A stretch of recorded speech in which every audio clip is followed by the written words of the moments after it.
Hey, what's up, everybody? This is Stevie Breach coming to you. This is the countdown to Tna Lockdown 2013. It's right up around the corner. It's really sort of snuck up on me. I've been, honestly, a little bit better at keeping up with the TNA for this pay-per-view, and a little bit more into what's going on with the storylines and such.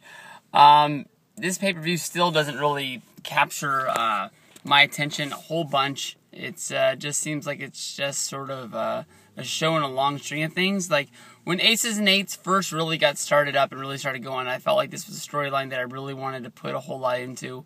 I really like invasion storylines, and I really like sort of this sort of hostile takeover of a company. I always sort of really get into those, but this one is just sort of dragged to the point where you really want it to end, but yet TNA has a vision and they want to live it out. Sometimes that's been the one thing of their company that's really sort of sunk them along the way, but we'll have to see if this is what sinks them again. Right now, the whole main event is all drawn up against your TNA champion, Jeff Hardy, going up against Bully Ray. Bully Ray, the new, I guess you can even call him Bully Ray Hogan, I guess, his new marriage to Brooke into the Hogan family, I heard has led to some pretty entertaining stuff at house shows with Bully Ray doing the whole Hogan gimmick and everything like that, dropping the leg drop on people, doing the hulking up to the crowd and all. That would be a lot of fun to see live, but sometimes this has to lead to a Bully Ray turn, I would guess. I mean, Hulk is the one guy that's never really trusted him along the way, but he's in, he can do the whole, son-in-law gimmick and everything like that. I think this would be the perfect time to, to turn him. Knowing TNA, they probably won't turn him, honestly, but this is the last pay-per-view until June for TNA. I mean, they've really cut down on their shows, and there's going to be a long time in between. The one thing that I really like about it is it's going to make the TNA pay-per-views pop up sort of like events, like they're big deals, if the company can really turn itself around and bump itself up. Like back in the day when I was a kid, in the Royal Rumble, WrestleMania, SummerSlam, was all we had. It really felt like a big deal when this was going to come along, to where you really wanted to give them your $30 because it wasn't like every month they had their hand out saying, give me $30. It was like, they're going to give us something really big. It's not just another TV show that if I turn in next Thursday, I'm going to be able to catch up and see everything that was going along. But honestly, when it comes down to it, I think what I want to do is have Bully Ray win the title, turn and join Aces and Eights. You can have those three guys there as long as the title. Maybe you even can expose Eric Bischoff as wanting to take down the Hogan family. Then it sort of turns into Hogan versus Bischoff, and which isn't great itself, but I mean it would add another layer to the storyline that you'd want to continue along with it. Now, what I think is going to happen more likely is just Jeff's going to win. Then that's probably going to lead to a storyline of Bully Ray feeling slighted that this was his first real shot at main eventing a pay-per-view and getting a shot at the title, and not being able to pull it off. And then maybe having to turn heel to get another shot at Jeff Hardy. That's what I think is going to happen. From there, we go to Lethal Lockdown. Lethal Lockdown, honestly, to me, hasn't had a good match in a while, but it is the only shot at seeing something like War Games in wrestling these days. So you have Team TNA or Team Sting going up against Aces and Eights. TNA's team leader was Sting. He put together a team of Magnus, Samoa Joe, James Storm, and Eric Young. A good combination of guys of the future, the past, the guy they're trying to put over, and I have no idea why the hell they put Eric Young in there. Maybe it's just Jeff Jarrett doing a favor to a guy that's been there since day one and trying to make him feel relevant again, because to me, honestly, they had a chance when Eric Young was the leader of the group, the World, or something like that. Whatever that one group that Eric Young was in charge of. That group was pretty badass, and they really dropped the ball on that huge. But Magnus is a guy that I see a lot in.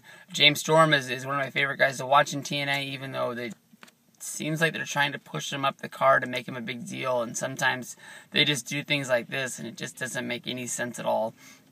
They're going up against Devon Anderson, who I I don't know what the hell they're doing with this guy. It's sort of like, we'll just put him over here as a, placeholder, and if it works, it works. If it doesn't, it doesn't. It just, to me, doesn't really feel like it's going to do anything. You have Knox, you have Doc, and then you have Bischoff. Now, this team, on paper, sucks. How it's keeping up with TNA, I have no idea. But honestly, I do think that they're going to win this match, and we'll see what happens from there. Another steel cage match, we have Angle against Briscoe, teacher versus the student. No doubt in my mind that Angle's going to win this match. The Knockouts title goes Velvet versus Gail Kim. It would be nice, honestly, to see Velvet. It wouldn't look nice at all if she won. Honestly, I think it'd be nice if Gail Kim got the title back. Velvet looks good and all, and I'm glad she's in TNA. I don't want to lose her. I'm glad she came back, but Gail Kim actually knows how to wrestle, and I'm tired of seeing girls on TV who don't have the ability to really put on a real good match every time she's out there. And Velvet Sky versus Tessmacher, that match would be horrible. But then we go on to tag teams, the tag team division, which is really, really hot. This match looked like it was going to be very, very good. It looked like you were just going to have two good heel teams going out together, Austin Aries and Rude against Christopher Daniels and Kazarian. For some reason, they've added Chavo Hernandez to this match, and we've seen this match twice, maybe 3 times before. I was hoping just to go one-on-one. This match is going to be good, but I'm hoping it's exposed that Chavo and Hernandez are like the weak links of this team. Chavo, when he came over to TNA, it made sense that they would bring him in. He's a guy that really could help out, but they keep making him seem like he's somebody that people are buying the pay-per-views for and is a big deal for TNA. And honestly, I feel like he is not, and he's dragging down these matches sometimes. I was hoping that he would make Hernandez a star. I've been awaiting a heel turn for a long time. I'm to the point now that I've just flat out given up on it. I don't think it's going to happen. But I'll keep the titles on Aries and Rude.